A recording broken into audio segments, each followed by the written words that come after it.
Hello and welcome to the Sthenics podcast. My name is Dennis and today I'm here with Leo. Hi everybody. And we will go through some questions. So this today will be our first Q&A episode of a few, if they go well, if you're interested in them. What we did is we just asked on Instagram if you had any questions that you're especially interested in that we would like to talk about in a podcast and go a tiny bit more in detail. So we came up with about 10 quite good questions that we will go through. If you have any other questions, just ask them in the comments, or the next time we do a Q&A on Instagram, just shoot us a message there. So we have more things to talk about in the next episodes. These episodes are gonna be quite chill, and we'll start them always off by talking a bit about our training, so that might interest you too. So we'll start off with Leo. How's your training going, mister? Okay, so currently I'm deloading, so it's pretty chill, I would say. And I've just ended my first mesocycle of this weight gain phase.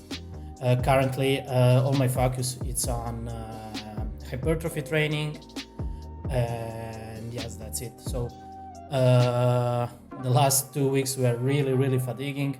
The sessions were really long, about 2.5 hours each. So yes, I would say that the load week is deserved.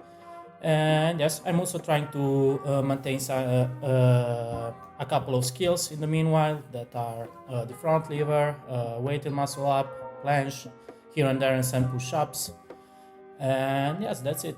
It's really interesting how in the last weeks when you are training for hypertrophy, you really notice how the skills, you start to lose strength on the skills. But yes, I think it's pretty normal, and I also use it, especially the muscle ups, which are an explosive movement. I use them as an indicator of my fatigue, together with a lot of more things like the sleep quality and yes, all that kind of things. On the muscle ups, you had quite a few PRs in the last week, if I'm not mistaken, right? Like they're going very well, even though you're just like training them for a few sets a week. Yes, it's really funny because in the past I was training them a lot, and it was probably too much volume, too much intensity, and too much of everything. And yes, this is a thing that happens a lot with calisthenics athletes. And in the last months, I just have, I would say, from 2 to 4 sets per week, and they are progressing linearly without thinking too much about them, without any particular kind of programming. So yes, I'm really happy. Very What about good, you, Dennis? very good. Yeah, for me things are going quite well too. I'm in my second cutting mesocycle, even though I had quite a long break in between because I was on holidays for a few weeks where I mostly just maintained weight by eating intuitively, which worked quite well. I thought I would gain some, but at the end I didn't. And I managed to get some trainings in, so during the holiday too, and especially I'm training in hypertrophy kind of way too right now to maintain most of the muscle while getting some of the weight I gained, especially during the Corona year, while sitting a lot on my ass and not moving too much to get that fat away before starting a new phase where we still have to set quite some goals. Losing weight is actually quite easy and quite fun for me. I notice how my performance skyrockets. Like there's a weight where you just feel good and everything becomes super light, especially skill-wise. Things that I haven't trained for years are coming back by themselves by just working on very easy variations, mono pull-ups of flying, and generally training, especially this bodybuilding style after having had almost 2 years of extremely intense training with very high weights. It just feels refreshing and it feels good. It feels nice to just go into the gym, not have expectations like, oh, I need to move this weight or I can hurt myself, like I need to be full focus. I can just go and just grind things out, and it just feels great. And I think we have a few questions that go in this direction today, but I'm someone who can tolerate high volume way more than high intensities. And like, I feel good, I sleep well, I manage to recover extremely quickly, even though I have 2 sessions back to back very often. And which is not the case if I move higher weights. Like, I feel like trash most of the time. So yeah, quite happy with everything at the moment. Feels extremely good. I like the way I feel, look, and can't wait to lose the last weight, to start eating again, and making even more gains. Did you lose any strength during the vacations or not? What do you think? Actually, I think that during hypertrophy kind of training, where the weight isn't like as high and the relative intensity isn't as high, it's very easy to start again into training. Like, if you have like 2 or 3 reps in your training with very high weights and you're on holiday, you try to re-enter, you need to drop down the weight by quite a bit, and usually most people take some time to get back into it. Here you can use the same weight that you used to.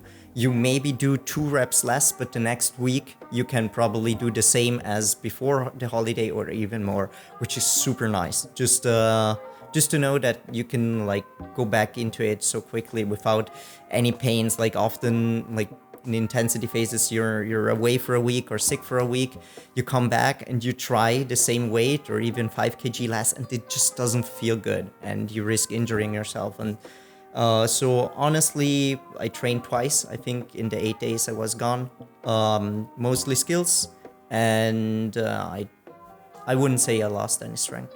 It was just 8 days. It seemed just 8 way days, longer. yeah. Oh, okay, so yeah. It was 8 nights, 9 days. So yeah.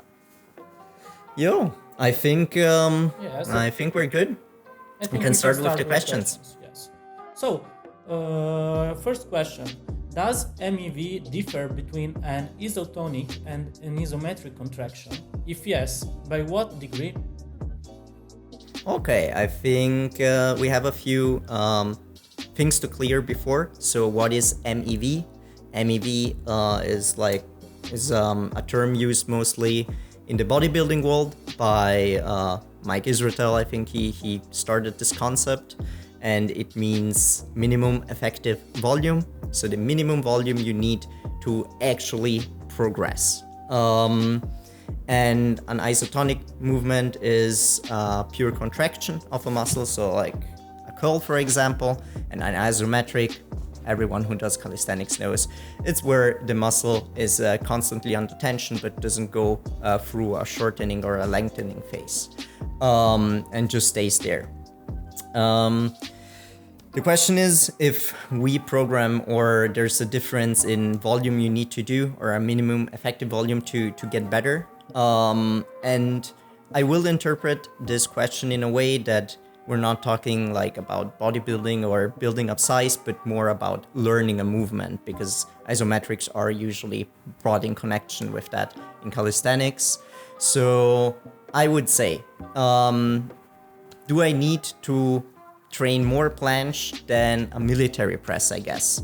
And I think, or do more volume in one or another, it depends mostly on how good, like, one is a movement, and that is very complex, the planche, and the other is a pretty straightforward movement. And complex movements, especially to learn activations, need a lot of time and need a lot of repetition. Meaning that training-wise, I would do more volume, especially if I need to understand how the movement works, on the planche than the military press. But honestly, from our experience the last few years and all the people we trained, we never really noticed like a difference that we need way more volume for isometrics than we do for concentric movements or any other movement.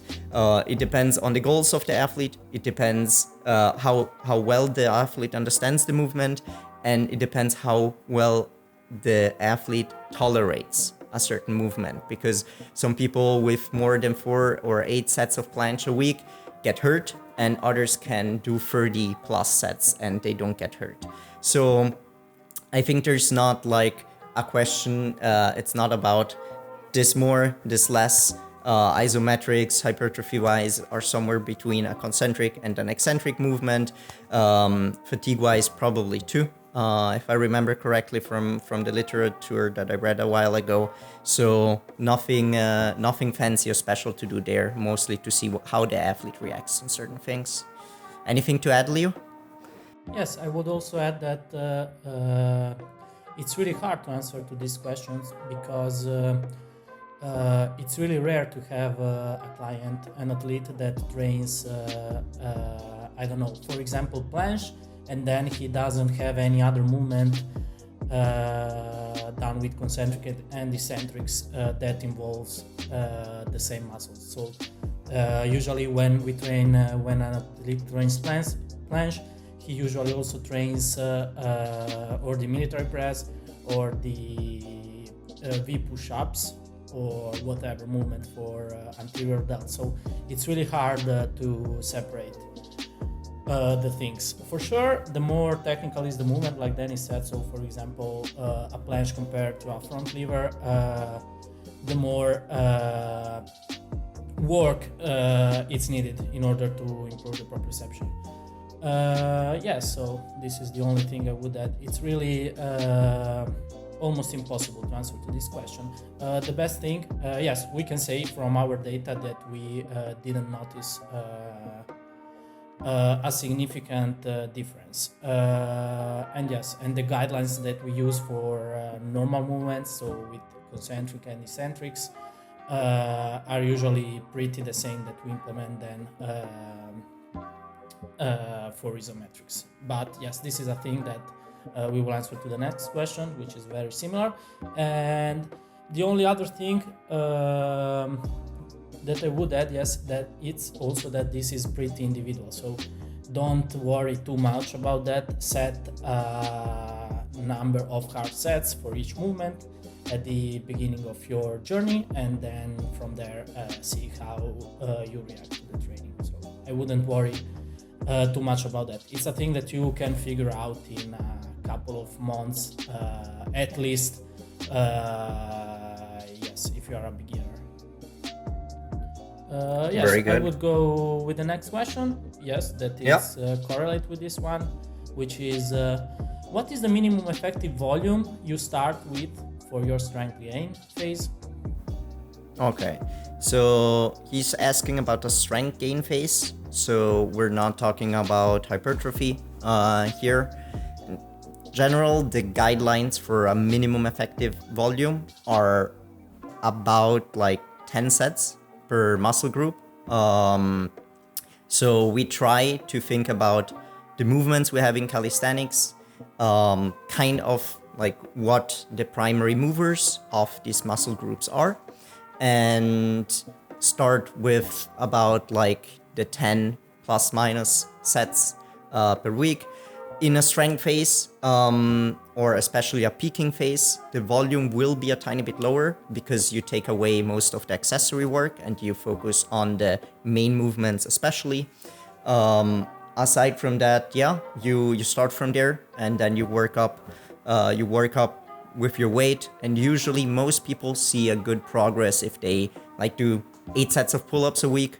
You can have a pretty linear, good progress, and then only if you know an athlete quite well, you will see if maybe 10 sets a week or even 6 sets a week are the better idea. Usually going over that doesn't make much sense, aside if you like have accumulation phase and you know the athlete very well. You see that he can tolerate something like that, like over 5 to 6 sets per training of that specific movement, which you can probably only do with quite some movements like pull-ups. On dips or squats, you probably, if the intensity is too high, you will hurt yourself.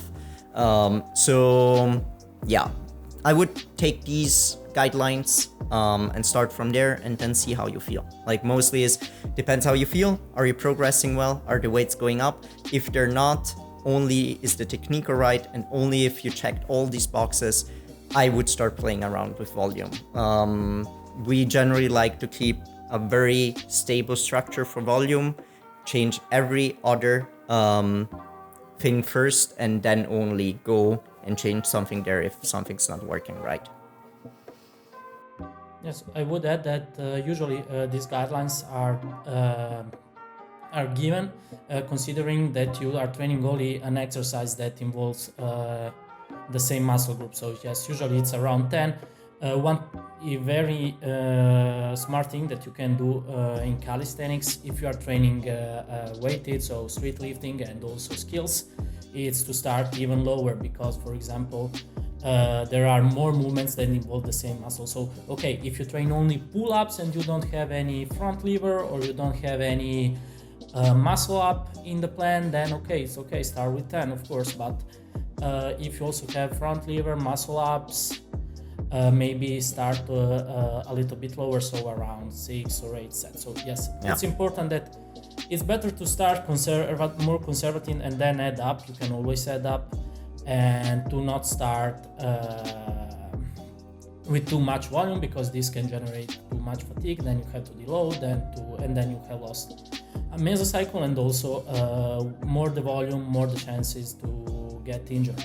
One more thing that I would add, it's these guidelines are okay if you consider purely a strength phase, but I don't know, if you are training for hypertrophy, if you are in a phase that you are gaining some weight, you are trying to put on some muscle mass, in this case, even I don't know, for the dips, for example, even doing 1-2 hard singles per week may be enough, because yes, it's very low the volume on that movement, but on the side you're putting on some muscle mass that we know helps with these kind of movements. Not for everyone, not for every movement, because for the skills it's a little more complex, yes, but for the street lifting movements, adding on mass usually helps. So yes, you can you're doing maybe only 2 sets of direct work per week, but your muscle mass it's increasing, so you can say that that just 2 sets per week are enough to progress. But yes, you have always to put it in the right way. Exactly. You have like probably other 8 sets for chest and other 8 sets for shoulders or something like that during that week. Yeah, I think the thing you said before is very important. People always think that more is better. And our philosophy from the beginning, because we both had experience with training too much, is to do as little as possible for the best outcome possible. So you start off with the minimum volume that you can, see if you progress. If you do, awesome, let's keep it that way. And if it doesn't work the way it should, you can add more. But there's no, like, the more long-term you think, the less you think there's a need for rushing. And the need for rushing is only there if there's a competition where you can go out and above these things. If you want to work with the most security. Yes, you might be able to take more out of an athlete in a short amount of time, but with a lot of risks. And if you look at the long-term game, the risk reward just isn't there most of the time.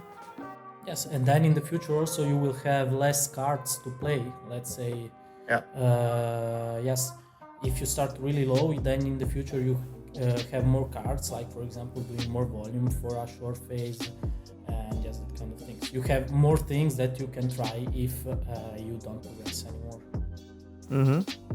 Awesome. I think we went over and beyond. Okay, so let's go with the next one, which is, have you ever tried the Pulley system with counterweight system for one arm pull up? So it's like the system, if you're watching this on YouTube, where like you have karukora, I don't know how it's called in English. You have usually a rope. Yeah, a rope that where some weights are attached, and you can use that to work on your one arm pull up. We actually, I think, yes, but never describe it a little bit more. So you put the rope around the bar, and then the counterweights, in theory and in practice, should help with the movement because it. Yes. Exactly. They take off some of the weight that you pull because you help yourself with the other arm. I think it's a great system to say from the beginning, but we don't use it often for a few reasons. Mostly, there are other ways to get there that don't involve something that is so complicated. For most people, it's just difficult to set up. Like, you have to set up the rope, you have to set up the weights, you have to always use the same bar, you always have to grab the same way, and you always have to keep the non-pulling arm in the same position. Meaning, many people, what you see do that use this system is they pull and they have their arm, for example, on chest height when they start pulling the one arm pull up, and then towards the end of the movement, to help themselves more, they move their arm down to give them a little push to get over the bar. And something like that is a compensation that is not easy to measure and therefore loses objectivity, let's say. Of course, it works too. We would mostly advise to use this system if you're very advanced. Like, if you train for the one-arm pull-up, our favorite way of going is usually building up strength with weighted pull-ups and keeping most of the volume there, and then just doing some technical work on archer pull-ups, for example, and then using the climber method for hand on biceps, hand on between shoulder and biceps, hand on shoulder, things like that, especially for the lower part of the range of motion because the arm is kind of in the way, to get better in the scapula activation and pulling yourself up, and doing the upper work in case with loop ends, or mostly doing it with weighted pull-ups. It could be a great idea or with archer help. Forgot about that. It could be a great idea to implement this variation to work on the upper part of the ROM if that is really your weak point and your elbows can take it. To really reach, like, you're almost there, you can do maybe 2 or 3 one-arm pull-ups with a hand on the shoulder, but you can't really get to the one-arm pull-up completely. To cross that bridge for a short period of time, or to use it as main work compared to archer pull-ups if you don't do a lot of weighted pull-ups and you just really want to learn the one-arm pull-up and are not really concerned with weighted pull-ups, to work on there directly, but by setting very, very strict parameters. So it is a valid method, but I think that if you have it, you can use it. If you don't, there's other ways to reach the one-arm pull-up. I think. Yes, I would add that sometimes, yes, I would see it like in parallel with the, how did you say, with the method with assistance? Climber method. The climber method, yes. In parallel with the climber methods, so usually technical work, like Danny said. In comparison to the climber method, there is the advantage that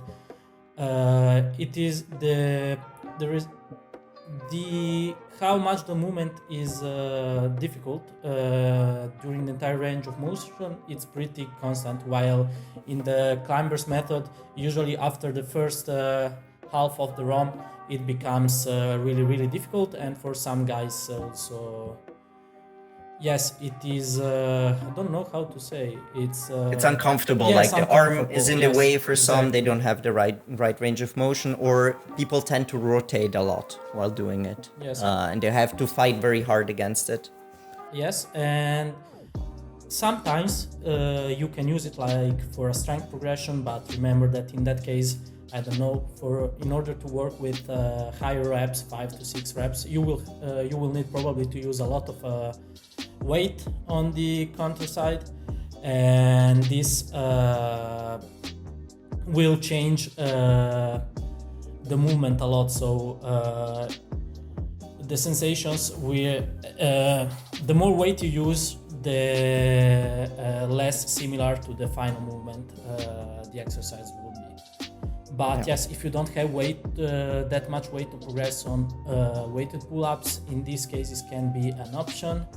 But yes, I would say not optimal. And yes, I think that's it. And yes, one more thing to consider, that while in the weighted pull-ups you use both the arms, here you have to alternate the arms, so it is more time demanding. And so for guys that have already a lot of things to train, it's not the best option. Yeah.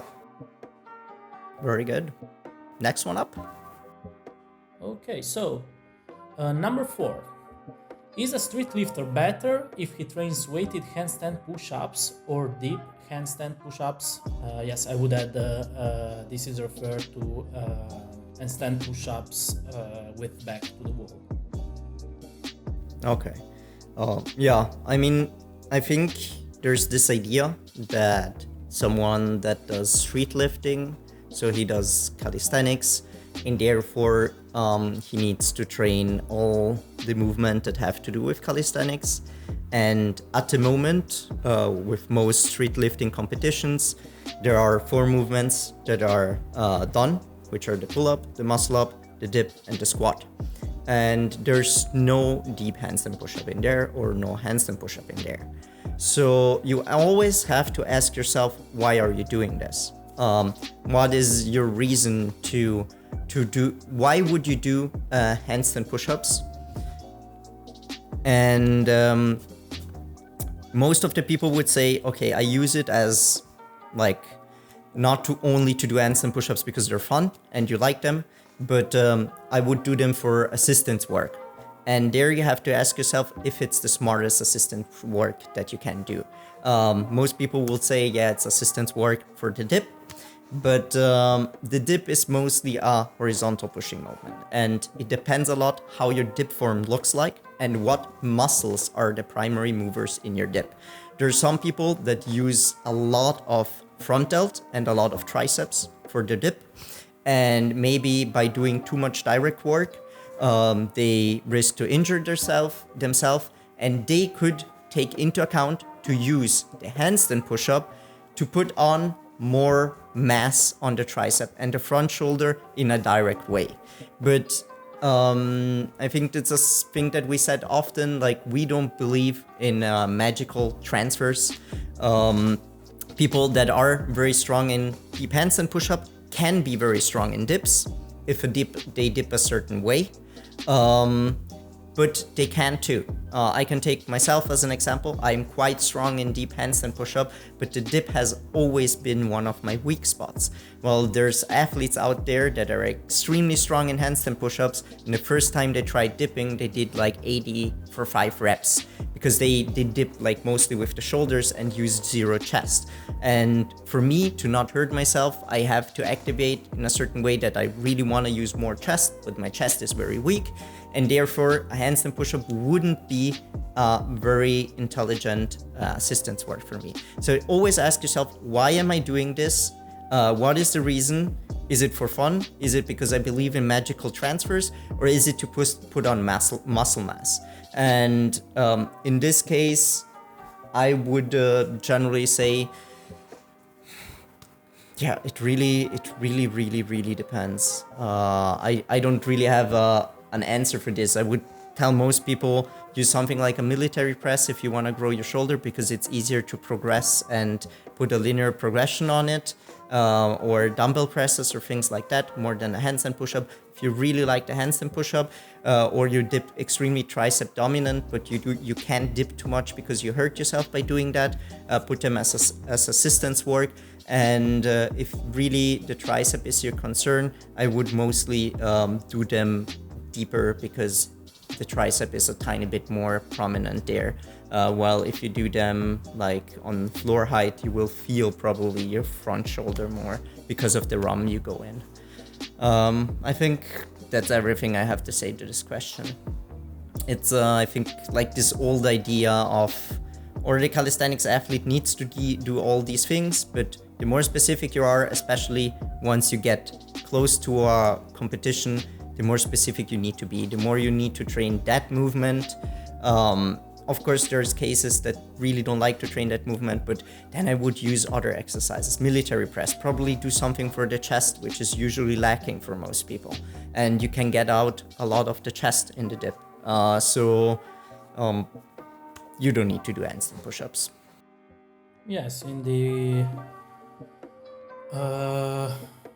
because the handstand push-ups are so different from the dips, it's really speculative to conclude that it can have some transfers for what regards some kind of activations of the muscles. But for sure, what we know that is, like you said, the accessories are great for the muscle mass of specific muscles. If I don't know, if you decide, for example, that you need more anterior delt, that you want to grow your anterior delt, or you want to maintain it, and you feel in the stand push-ups whatever version between these two, so it doesn't matter if it's half ROM or it's full ROM, and you feel that in this exercise the limiting factor are effectively the anterior delts, then it's a good option.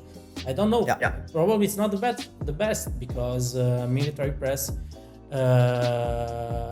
usually it's more how can I say more easy to implement. But on the other side, if you need the anterior delt and then in the stand push-ups your limiting factor is the triceps, then it's not a good choice because you are limited from your triceps, and for sure there are way better exercises that can help you in reaching your goal. So you always, if you think about hypertrophy, you always have to think about what is the limiting factor in the exercise. Yes, for sure, it will be also, if the limiting factor are the triceps, for sure there will be also some work done, so some stimulus for what regards the anterior delt. But I would say that it's not optimal, simply. Yeah. Maybe the only thing where movement-wise I could think that it could maybe tiny bit help is like the lockout is very prominent in the handstand push-up, and it's most difficult. Like it's more difficult than in the dip, and it can help you lock out the dip, but most people don't fail the dip because of the lockout. Yes, so, then in this situation you also have to compare. It's then better to train the lockout directly in the dip or to train the handstand push-ups. So, exactly. Yes, and also it can be, for sure, it can be an option, but it's not said that it's better than working directly on the weak point in the dip. So. Yeah, especially in a phase where you're very trying to be as specific as possible, and you're maybe want to test your 1RM or you're close to a competition, especially there, I wouldn't think it's a great idea. In a very long build-up phase, it can be a good idea, especially if it's fun, if it makes the training fun for you, better for you, and you really enjoy it, and you feel it in the right places, it can be a great choice. You build up muscle that way. Muscle is like the big glass, the bigger the glass, the more you can fill it with water, and then you just go at it. And you maybe strengthen your dip this way. But it's very difficult to say, and I think like saying this is the best exercise for this and this is the best exercise for this is always wrong, because it can be for one person, but it can be a big problem for someone else. Okay, let's go on. When to use bands on planche and front lever? This is a classic question that we get a lot of time. Yeah, this is a question that I think we should make like a big video about it, because there's so much confusion about bands and learning skill, especially because the moment you look on Instagram or YouTube, you find even by very big influencers like that have millions of views are using bands wrong, or using them not at the right time or in the right position or do the right things. As a general statement, bands aren't bad. Bands can be extremely useful, and they can be extremely useful, especially if you already understand the movement. I think one of the most important things with loop bands is they can help you to understand the movement, but you have to have a good general idea how the movement is performed. And many people take a band, even if they have never tried that version of the movement. Let's say they're still training the tuck planche, but they start doing straddle planches with a green 40 kg band just to get a feeling for it, which doesn't help. Like, I know it might boost your ego, which is nice and beautiful for you, but it doesn't do anything else. So the way you use bands are, once you reach a certain version of your movement, let's say you start working on a straddle planche. You have tested a few free holds and you can hold a halfway decent straddle planche. You have most of the activation in place, some not. And you really need to focus on learning certain activations. You can put in bands in your training. I wouldn't stop completely training the free one. I would still have the free one to have a feeling of how much do I need to lean, which is extremely important in a planche. You will lean more when you use a loop band than when you don't. And balance is a big component in the planche too, which many people forget. So you have the movement, the pure movement by itself, maybe in a very low volume, and you do most of your, or you gather a lot of volume with the right activations with the loop band, where you really focus, for example, on pushing the hip down, and there you can hold the movement for longer. You can get really a feeling for it, can understand what muscles work, how to activate correctly, things like that. And I think this is the way to use a loop band, and usually you don't use extremely heavy loop bands for that. You use quite light loop bands, so maybe 5 to 10 kg or 10 to max 20 kg. To do that, there are exercises where you can use harder ones. For example, the iron cross, which is not a movement that needs a lot of complex activations, and it's extremely straightforward, and you can use the loop bands to progress over time by scaling them, which isn't maybe the most exact science, especially because loop band get looser with time, which is a problem that you have to take into account too, or that you always have to use the same bar, which you have to take into account too. If you always use a different one, the length will be different and brings out a lot of new problems. So they have to be used the right way to really make an intelligent progression out of it, or you just use them to learn the technique, and that's kind of it. And once somebody has understood the movement, we have some athletes that work on extremely advanced movements. They have understood all the activations about them, or are quite straightforward, like the Victorian or the Maltese, and they have the strength to hold it free. But to work with buffer, you need to work with loop bands, and you can scale a progression there. But they need to always train on the same bar, and they need to be very mindful of how they position themselves. And there it can be useful. I think that's the only times it can be useful. Maybe with some cases on the switch between the tuck and the advanced tuck planche, it can be useful, but it's quite rare that people need that, and maybe they just need to work more on their basics, or if they really have problems doing like crossing between these two movements, it can be a good accessory exercise. And on front lever, I would use it for front lever pull-ups to close a certain ROM that you might not reach with the finer propedeutic. Saying, if you do front lever pull-ups in advanced tuck, the movement is a tiny bit different than when you do it in the full. You pull towards another spot on your belly and you pull in a different way.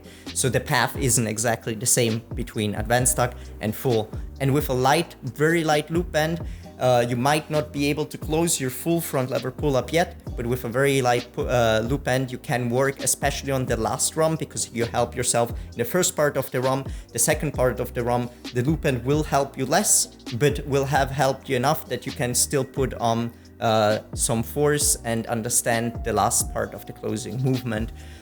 even there, it's very good to maintain movements. Loop bands are awesome for that, but to learn them, usually the direct way is better, and when you use them smart. Yes. If we want to give some general guideline, probably, guys, in your first and a half year of training, you really don't need to use any kind of loop band. And if you see that you are not progressing on the classical exercises, then probably you are not training right. It's not, and using loop bands won't resolve your issue. And yes, this for the planche and the front lever. But on the other side, for the exercises like the iron cross that requires the loop band because they don't have easier version of the exercises.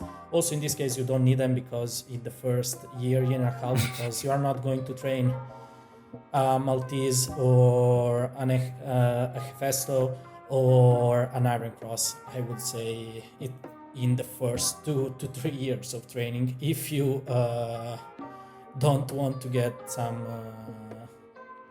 in some serious troubles. And one more thing, yes, if really it's really important to standardize the setup. So if you, for example, use the bands always for the planche, then try always to use you always have to put the band at the same height. You always ideally use always the same bar, because different bars have different diameters, and also use always P bars, parallel bars that the same parallel bars, because different parallel bars have different heights. We know that this can sound how can I say, too extreme for someone, but extremely strict. Yes, really strict, but it's one of the there is no other way to to quantify the progress appropriately. And if you want to work with an evidence-based method, yes, this is fundamental.